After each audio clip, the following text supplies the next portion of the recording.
Her message arrived at exactly 7:42 a.m. I want a divorce. All communication through my lawyer.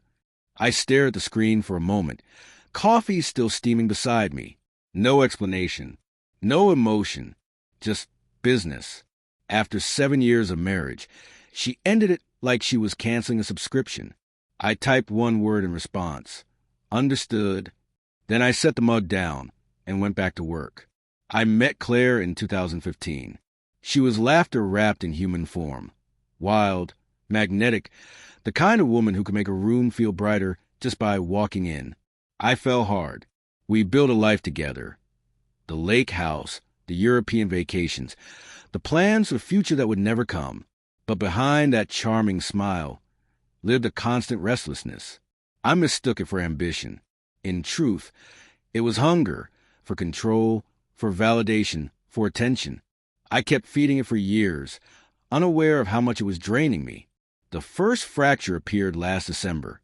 Her phone lit up on the counter. A message from Jason. Firm, I told myself, just work. But I noticed something. After replying, she always flipped the phone over. By February, I knew. She'd been seeing him for months. Her co-worker, a married man. I confirmed that the only way a rational man can win trust has already died. Quietly, methodically.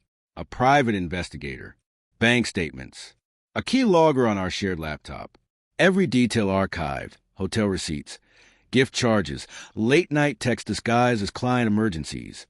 The pain burned through me for days, then cooled into focus. I stopped reacting. I started planning. Step 1. Silence. She thought I was distant, preoccupied with work. I let her think that. Meanwhile, I began restructuring everything. Accounts, the mortgage, car leases, insurance, one by one under my name. Next, I called my attorney, Lewis, a legal shark. We revised my will, changed the beneficiaries, retitled the investment account she'd never once bothered to read. Then came the masterpiece. I moved every liquid asset, the savings she believed she'd get half of, into a sealed, irrevocable trust. Every move perfectly legal.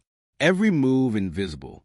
She kept smiling, certain I was still the fool who adored her. So when her text arrived that morning, it didn't sting. It only confirmed what I already knew.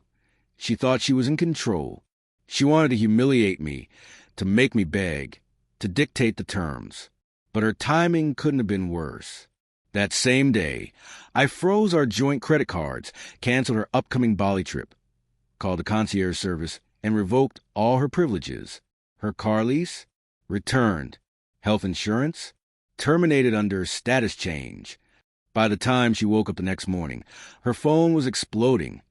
Canceled bookings, declined payments, overdraft alerts. She called me. I didn't answer.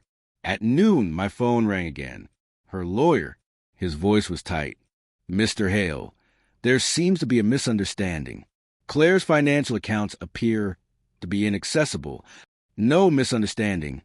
I said, she requested communication through counsel. I'm complying. He hesitated. She's unable to pay her legal retainer. She's quite distressed. I'm sure she is, I replied and ended the call. Within hours, the panic was visible. Emails, texts, missed calls. Each one colder, more desperate than the last.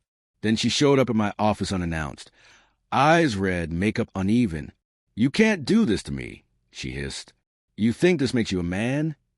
I looked at her calmly. I think it makes me free. Her lip trembled. Jason said. Jason's wife filed for divorce last night. I cut in. Looks like someone sent her the hotel receipts and photos. Her face drained of color. You. I didn't send them, I said, but someone did. That was true. I hadn't broken any laws. I simply left an unmarked envelope on Mrs. Lang's doorstep with the evidence. What she chose to do with it was entirely up to her. Claire stared at me, realization spreading slowly like poison. Why now? She whispered. Because you already ended it, I said. I just made it official. By the end of that week, Jason was fired for violating company policy. His wife froze his accounts and moved out. Claire's firm placed her on unpaid leave pending investigation. Meanwhile, I sat in Lewis's office, signing the final divorce documents. No alimony, no settlement, no shared assets. Every clause airtight. When her lawyer objected, Lewis smiled faintly. Your client forfeited financial rights by initiating separation without negotiation and committing adultery. It's all documented. Silence followed. Long, painful silence. Then she signed. A month later, I stood on the deck of the lake house, my house now, watching the sunset ripple across the water. The air smelled clean. Freedom has a scent, like rain on wood and the faint smoke of something finally burned away. She'd moved into a small apartment across town. I heard she was working part-time, trying to rebuild. I don't hate her. Hatred still means you care. And I'm done caring. Sometimes I replay that morning in my mind, the cold finality of her text. Then I remember the quiet after my reply, the power of saying nothing. Revenge doesn't always roar. Sometimes it whispers through the ruins it leaves behind. And in that silence, I finally found peace. Understood